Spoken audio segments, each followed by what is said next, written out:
दोस्तों आज के समय में हर देश दूसरे देश से आगे जाने के लिए एक दूसरे से कम्पीट करता रहता है। अब सवाल है कि इसका कैसे पता लगाया जाए कि कौन सा देश आगे है और कौन पीछे। तो दोस्तों आपको बता दें कि इसके लिए सभी देशों ने मिलकर एक नई पैरामीटर भी सेट किया है, जिनमें से एक पैरामीटर है आपका पासपोर्ट, जिसको लेकर लोग ज्यादा इंटरेस्टेड होते हैं, क्योंकि पासपोर्ट वो होता है जो आपका देश आपके लिए जारी करता है और एक तरह से ये दूसरे देश में आपका पहचान पत्र का काम करता है और बताता है कि आप किस देश के निवासी हैं। लेकिन क्या आप जानते हैं कि पासपोर्ट शक्तिशाली और कमजोर भी हो सकता है? ऐसा ही एक संस्था है हेनली पासपोर्ट इंडेक्स, जिन्होंने हाल ही में अपनी रिपोर्ट जारी की है। इसके एक ताजा रिपोर्ट के मुताबिक सिंगापुर का पासपोर्ट सबसे ज्यादा शक्तिशाली बताया गया है। वहीं लगातार पिछले 5 साल से पहले स्थान पर कब्जा जमाए जापान के पासपोर्ट को तीसरा सबसे ताकतवर पासपोर्ट बताया गया है। जर्मनी, इटली और स्पेन का पासपोर्ट दुनिया का दूसरा सबसे ताकतवर पासपोर्ट है। इन देशों के पासपोर्ट होल्डर्स को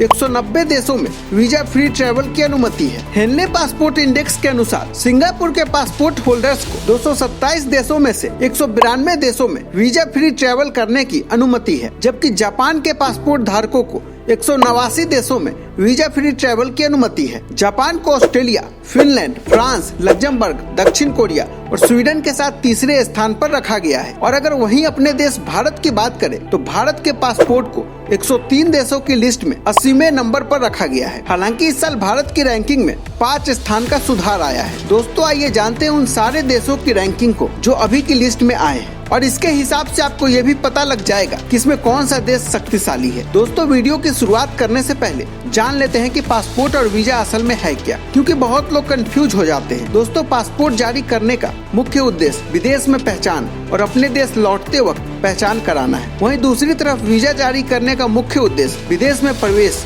और वहां अस्थायी तौर पर रहने की अनुमति लेना है। मतलब कि अगर आपको भारत से अमेरिका जाना हो तो आपको भारत का पासपोर्ट और अमेरिका का वीजा चाहिए होगा। दोस्तों हालांकि कुछ ऐसे देश हैं जिन देश में आप बिना वीजा के ट्रैवल कर सकते हैं। दोस्तों इससे ये पता लगता है कि एक देश दूसरे देश पर कितना ज्यादा भरोसा करता है कि वो उस देश के नागरिकों को बिना वीजा के अपने देश में घुसने की इजाजत दे रहा है। दोस्तों यही चीज हेनली पासपोर्ट इंडेक्स बताता है, जिसके तहत सिंगापुर के सभी नागरिक 192 देशों में वीजा फ्री ट्रैवल कर सकते हैं। वहीं भारत के नागरिक को 103 देशों में वीजा फ्री ट्रैवल करने की इजाजत है। दोस्तों अब आइए जानते हैं ऐसे कौन से 5 देश है जिनका पासपोर्ट सबसे ज्यादा शक्तिशाली है। दोस्तों जैसा कि हम आपको पहले ही बता चुके हैं कि सिंगापुर इस बार पहले नंबर पर है और यहाँ के नागरिक 192 देशों में वीजा फ्री ट्रैवल कर सकते हैं। वहीं 3 यूरोपीय देश जर्मनी, इटली और स्पेन 190 वीजा मुक्त गंतव्यों के साथ एक स्थान आगे बढ़े और संयुक्त रूप से दूसरे स्थान पर रहे। जापान 5 साल में पहली बार पहले स्थान से खिसक गया है और तीसरे स्थान पर पहुंच गया है, क्योंकि उसके पासपोर्ट से बिना वीजा के जिन गंतव्यों तक पहुंचा जा सकता है उनकी संख्या घटकर 189 हो गई है। अमेरिका